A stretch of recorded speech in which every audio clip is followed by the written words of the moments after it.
कहानी है उस इंसान की जो दुनिया को ये बताने आया था कि किताबें सिर्फ अमीरों की नहीं होती। वो नाम है डॉक्टर भीमराव अंबेडकर।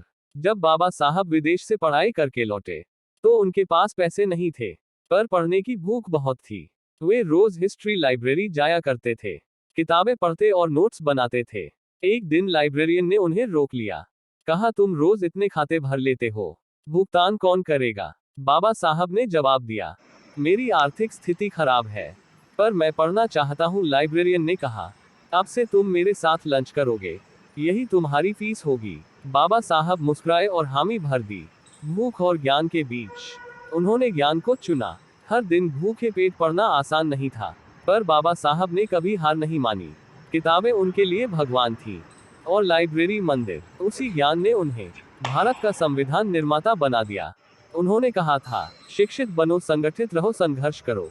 लाइब्रेरी की ये घटना आज भी प्रेरणा देती है। बाबा साहब का जीवन एक संदेश है। अगर इरादे मजबूत हों तो हालात कभी नहीं हार सकते। शिक्षा ही सबसे बड़ा हथियार है। आज जो हमें अधिकार मिले हैं वो उनकी ही देन है। अगर ये कहानी प्रेरणा देती है तो इसे जरूर शेयर करें, कमेंट करें और चैनल को सब्सक्राइब करें। बाबा साहब को सिर्फ पढ़ो नहीं, जियो। जय भीम, जय संविधान। ये कहानी है एक ऐसे बच्चे की जो प्यासा तो था, लेकिन अपनी आत्मा की इज्जत से समझौता नहीं कर सकता था। ग्रेटर दैन उस बच्चे का नाम था Bhimrao Ambedkar. Greater than school में गर्मी बहुत थी, प्यास लगी थी, लेकिन कुएं से पानी पीने की इजाज़त नहीं थी, क्योंकि वो उस जाति। भीमराव घंटों प्यासे बैठे रहे, पर उन्होंने आत्मसम्मान को झुकने नहीं दिया। और उस दिन उन्होंने एक वादा किया, एक दिन मैं ऐसा समाज बनाऊंगा जहां किसी बच्चे को उसकी जाति की वजह से प्यासा न रहना पड़े। और वही बच्चा आगे चलकर बना भारत का संविधान निर्माता। जय भीम। जब बाबा साहब ने अमेरिका में भारत की जाति व्यवस्था को बेनकाब किया 1913 में, बाबा साहब डॉक्टर भीमराव अंबेडकर उच्च शिक्षा के लिए अमेरिका पहुंचे। उनका लक्ष्य था ज्ञान से सामाजिक क्रांति लाना। कोलंबिया यूनिवर्सिटी में अध्ययन। उन्होंने कोलंबिया यूनिवर्सिटी में 2 साल में ही 8 साल का पाठ्यक्रम पूरा कर लिया। प्रोफेसर और छात्र उनके ज्ञान से चकित रह गए। ऐतिहासिक भाषण 9 मई 1916 को बाबा साहब ने castes in India, the mechanism, genesis and development शीर्षक से एक शोधपत्र प्रस्तुत किया। भाषण की विशेषताएं। इस भाषण में उन्होंने जाति व्यवस्था की उत्पत्ति, संरचना और इसके सामाजिक प्रभावों का गहन अध्ययन प्रस्तुत किया। अंतर्राष्ट्रीय मां कोलंबिया यूनिवर्सिटी ने उन्हें ग्रेटेस्ट इंडियन स्टूडेंट की उपाधि दी। ये भारत के लिए गर्व की बात थी। बाबा साहब ने दिखाया, शिक्षा ही असली शक्ति है और विचार ही असली क्रांति। प्रेरणा, ज्ञान ही शक्ति है। डॉक्टर भीमराव अंबेडकर। जय साथियों, वीडियो को लाइक, कमेंट और शेयर और सब्सक्राइब करें। धन्यवाद। मैं राजा नहीं, राजा बनाने वाला बनूंगा। बाबा साहेब अंबेडकर की प्रेरणादायक कहानी। एक बार बचपन में किसी ने छोटे भीमराव अंबेडकर से पूछा, तुम बड़े होकर क्या बनोगे? कोई बोला, मैं पुलिस बनूंगा। कोई बोला, मैं राजा बनूंगा। कोई बोला, मैं बड़ा अफसर बनूंगा। भीमराव अंबेडकर ने शांतिपूर्वक जवाब दिया, मैं राजा नहीं बनूंगा, मैं राजा बनाने वाला बनूंगा। सब बच्चे हंसने लगे। उन्हें क्या पता था कि यह बच्चा आगे चलकर भारत का भाग्य विधाता बनेगा।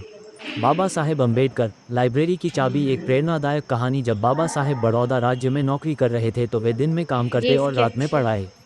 उन्हें एक लाइब्रेरी में पढ़ने की अनुमति मिली थी, लेकिन उस लाइब्रेरी की चाबी एक ऊंची जाति के कर्मचारी के पास थी। हर बार उन्हें चाबी मांगनी पड़ती और वह कर्मचारी जानबूझकर चाबी देने से इनकार कर देता था। एक दिन बाबा साहेब ने उससे कहा, अगर मैं पढ़ नहीं सका तो मेरी मेहनत बेकार हो जाएगी। कर्मचारी ने ताना मारा, तुम पढ़कर क्या कर लोगे?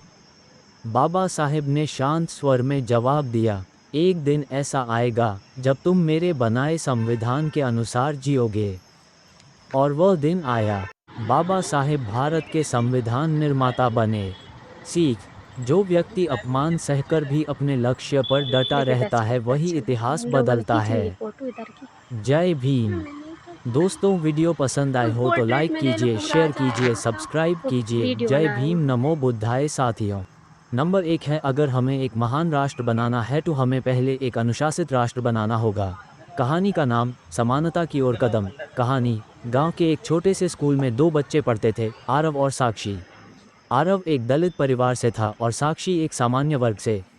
दोनों होशियार थे, लेकिन समाज के भेदभाव ने आरव को अक्सर पीछे धकेल दिया। कई बार उसे स्कूल में सबसे पीछे बैठाया जाता या खेलने से रोका जाता। साक्षी ये सब देखती थी, पर शुरुआत में कुछ नहीं कह पाती थी। एक दिन उनकी क्लास में बाबा साहेब अंबेडकर पर निबंध प्रतियोगिता हुई। साक्षी ने जो कुछ देखा था वह सब उसमें लिख दिया। बाबा साहेब ने जो समानता की लड़ाई लड़ी थी वही आरव के लिए आज भी ज़रूरी थी। उस दिन के बाद साक्षी ने आवाज़ उठानी शुरू की। उसने टीचर्स और बच्चों से कहा, अगर बाबा साहेब ने हमें संविधान में बराबरी दी है तो हम उसे जीकर दिखाएंगे। धीरे धीरे माहौल बदला। अब आरव क्लास में आगे बैठने लगा और दोनों ने मिलकर एक समानता क्लब शुरू किया जहां बच्चे आपस में भेदभाव मिटाने की बात करते थे। सालों बाद आरव एक बड़ा वकील बना और साक्षी एक सामाजिक कार्यकर्ता। उन्होंने मिलकर एक फाउंडेशन खोला, अंबेडकर इक्वालिटी मिशन, ताकि हर बच्चे को सम्मान मिले, जैसा सपना बाबा साहेब ने देखा था। सीख, जब दो दिल एक विचार के लिए साथ आते हैं तो समाज बदल सकता है। समानता सिर्फ किताबों में नहीं, उसे जीना पड़ता है। शिक्षा वह शस्त्र है जिससे समाज की हर बेड़ी को तोड़ा जा सकता है। बाबा साहेब डॉक्टर भीमराव अंबेडकर ने हमेशा कहा, शिक्षित बनो, संगठित रहो और संघर्ष करो, क्योंकि बिना शिक्षा के ना तो अधिकार मिलते हैं